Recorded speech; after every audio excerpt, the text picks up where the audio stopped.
ईशानी, चिराग, मैंने कहा था ना घर पे वेट करना। रणवीर को ले आऊंगा। 4 घंटे से वेट करी थी तुम्हारे चिराग, तुम आए नहीं। तुम्हें पता नहीं रणवीर किस हाल में होगा। उसने हमेशा मेरे साथ दिया चिराग, मैं उसे अकेला नहीं छोड़ सकती। प्लीज चिराग, मुझे उससे मिलना है। ईशानी वेट, यू वेट है, मैं उसे लेके आता हूँ। ईशानी, उसके बेल के पेपर्स मेरे पास है, उससे कुछ नहीं होगा, trust me, I will get him, okay? You wait here.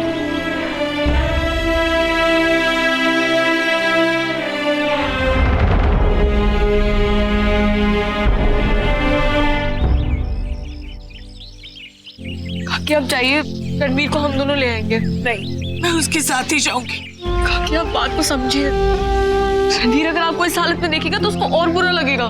Please काकी आप जाइए, मैं ला रही हूँ उसे। चलिए काकी प्लीज।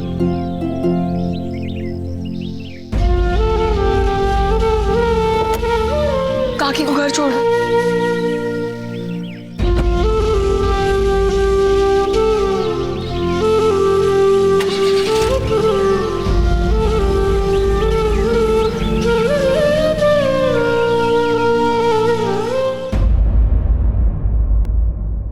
ये रणवीर के बेल के पेपर्स।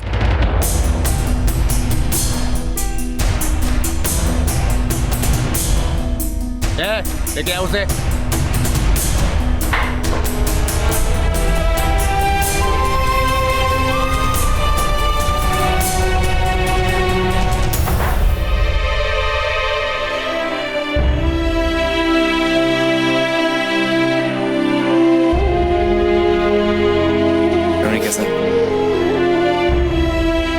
तू बाहर जा, मैं फॉर्मेलिटीज पूरी करके आता हूँ।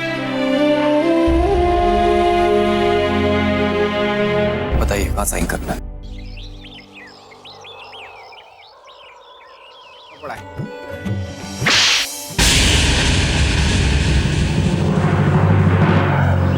समझते क्या तुम अपने आपको? कहीं के हीरो हो तुम?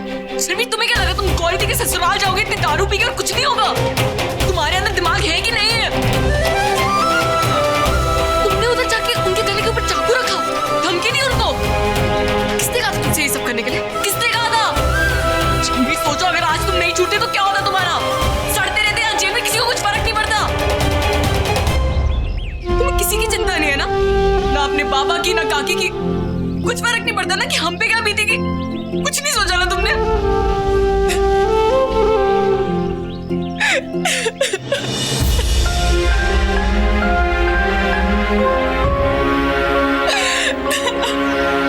ईशानी, हाथ मत लगाओ मुझे, मुझे तुमसे कुछ बात नहीं करनी।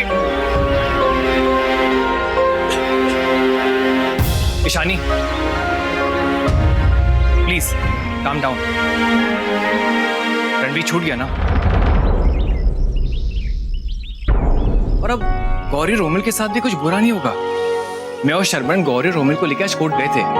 हमने उनके केस में स्टे ऑर्डर ले लिया है। अब जब तक उनका प्रॉपर्टी का केस सॉल्व नहीं हो जाता, वो लीगली अपने घर में रह सकते हैं। और कोर्ट ने क्लियरली कहा है कि रोमिल की फैमिली रोमिल को घर से बाहर नहीं निकाल सकती। और जब तक केस सॉल्व नहीं हो जाता, वो घर दोनों भाइयों के नाम रहेगा। तो everything is fine, and trust me, वो दोनों उस घर में खुश रहेंगे, उनको कोई प्रॉब्लम नहीं आएगी।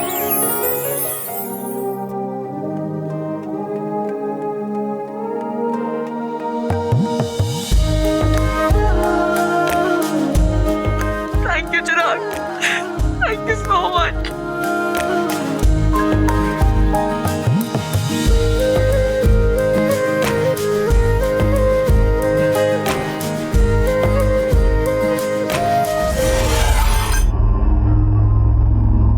छूट गया वो रणवीर, वो ड्राइवर का बच्चा छूट गया। पर मारे जानबूझ उसको छुड़ाया किसने? वो चिरागुद्दीन चिश्ती ने। वो मारी रे, ये लड़का है ने मेरी आंख की किरकिरी बन गया है। बोल देती हूँ तुझे, पहले उसने मेरी दिशा का दिल दुखाया और अब रणवीर को जेल से छुड़ाकर मेरा खून जला रहा है। और वाह, ईशानी के कहने पर उसने रणवीर को छुड़ाया। वही बड़ा आया ईशानी का आशिक। उसको क्या लगता है? वो ऐसी हीरोगिरी दिखाएगा तो ईशानी उसे हाँ बोलेगी। ठेंगा दिखाएगी वो चिराग को, ठेंगा देख लेना तुम। वाह, आपको क्या लगता है ईशानी उसे ना बोलेगी? जिस लड़की के दिमाग में कुछ और चलता हो ना, वो कभी अपना दिल किसी को नहीं देगी, वो ना ही बोलेगी। तुम किस्मत वाली हो ईशानी, जो चिराग जैसा लड़का तुमसे शादी करना चाहता है। क्या कुछ नहीं किया उसने तुम्हारे लिए, तुम्हारी जान बचाई, दिन रात तुम्हें ट्यूशंस दी, तुम्हारी बहन गौरी की हेल्प की, रणवीर को छुड़ाया। और कैसा लाइफ पार्टनर चाहिए तुम्हें? लेकिन माँ, मैं कुछ नहीं सुनना चाहती ईशानी। ये कंगन कल तुम्हारे हाथ में होना चाहिए। कल गौरी और रोमिल अपने घर वापस जा रहे हैं और बा उनके जाने को पगफेरी की रस्म बनाना चाहती है। तुम्हारे पापा ने चिराग के घर वालों को भी इनवाइट किया है। इधर गौरी अपने ससुराल जाएगी और वहां तुम मुझे और अपने पापा को अपना फैसला सुनाओगे। इसलिए ये अमेरिका जाके पढ़ने का भूत अब सर से निकाल दो और ठंडे दिमाग से फैसला लो। सिर्फ आज की रात है तुम्हारे पास सोचने के लिए।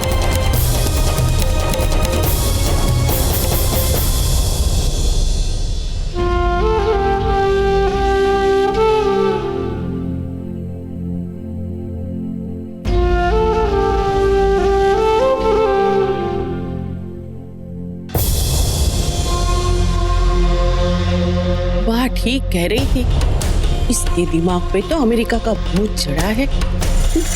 ये ना ही बोलेगी। कितनी बेरे में से मारा है मेरे बच्चे को, भगवान उनको कभी माफ नहीं करेगा।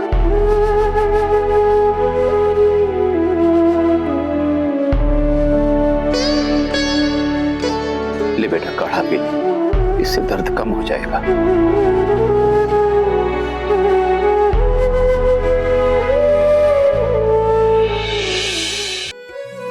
प्लीज आज की रात फैसला ले लो ईशानी, वो फैसला जो तुम्हारे लिए नई जिंदगी बन जाएगा और मुझसे मेरी जिंदगी ले जाएगा।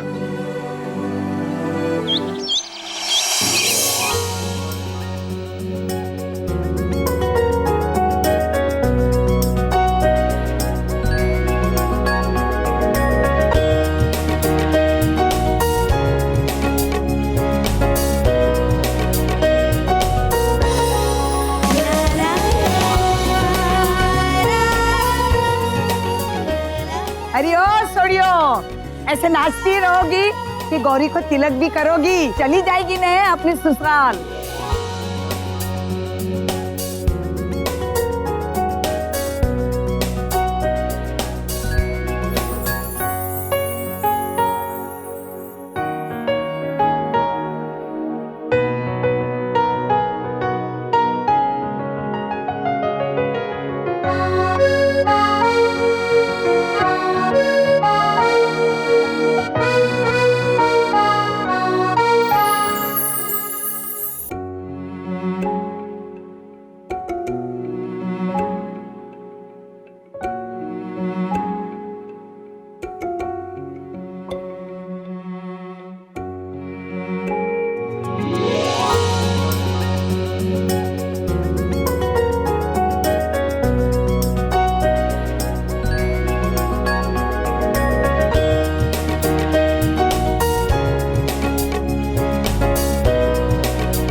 मस्त आइडिया है।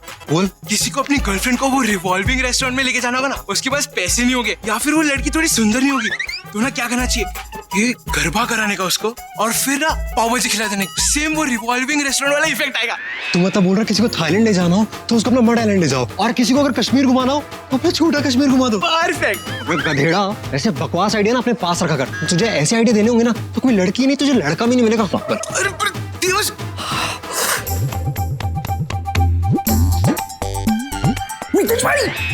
ये क्या कर रहे हो? चैताली भाभी ने देख लिया तो? नो डाइटिंग डे, आज तो मन भर के मीठा खाऊंगा। मोतीचूर के लड्डू, जलेबियां, खीर, मोहनथाल। एक मिनट, चैताली भाभी ने आपका मुंह खोल के देख लिया तो? मैं बाके सामने खड़ा रह के खाऊंगा। चैताली का खुद का मुंह तो बाके सामने खुलता नहीं है, मेरा मुंह क्या खुलवाएगी? एक काम कर, उसके सामने खाता हूँ। चलो चलो। अरे मैं क्या मान गया, चलो चलो। मुझे मरवाएंगे मितेश भाई? नहीं भाई।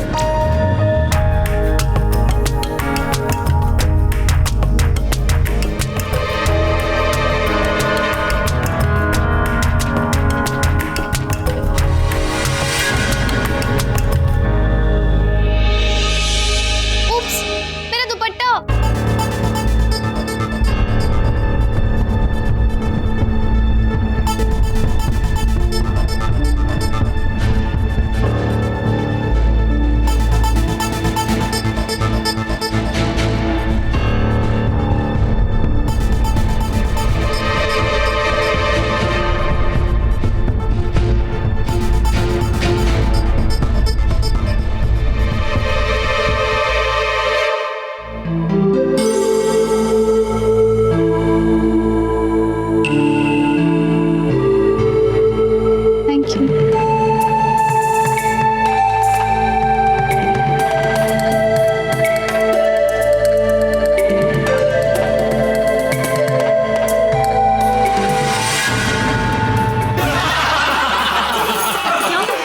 ससुराल जा रही है ना, मैं तुझे मैरिड लाइफ के लिए कुछ टिप्स देना चाहती हूँ। पर मामी, मेरी शादी से पहले आपने कितने सारे टिप्स दिए थे ना मुझे। हाँ, वो तो मैरिड लाइफ के थे, ये हैप्पी मैरिड लाइफ के हैं। टिप्स नंबर 1 था, शादी के बाद वेट्स बढ़ाने के लिए वेट्स मत करना, क्योंकि हस्बैंड्स को, पतियों को यंग स्लिम ट्रिम वाइफ्स अच्छी लगती है, बिल्कुल मेरी तरह। टिप्स नंबर 2, मम्मा आपका कहने का मतलब है कि शादी के बाद लेडीज मोटी हो जाती हैं, पर विशाखा काकी और फाल्गुनी काकी तो अभी भी पतली हैं। वो तो मैंने टिप दी थी ना, हाउ टू मेंटेन वेट्स। तो इतनी सारी टिप्स दी थी कि वो अभी भी आपसे पतली है। हाँ, लेकिन मेरी जितनी यंग और हॉटेस्ट तो नहीं दिखती ना दोनों। मॉम एक काम करो ना, आप कुछ पतले होने के टिप्स हमारे प्रतीक को भी दो ना। क्योंकि शादी के टाइम पे दुल्हन तो तू ही बनने वाला है ना। हाँ, लेकिन ना प्रतीक अभी इम्पोर्टेंस नहीं है, गौरी इम्पोर्टेंस है। टिप नंबर 2, अगर शादी के बाद कोई काम ना करना हो ना तो बहाना बना देना। सर में दर्द है, कमर में दर्द है, पेट में दर्द है, पता है कैसे करेगी? ये ले।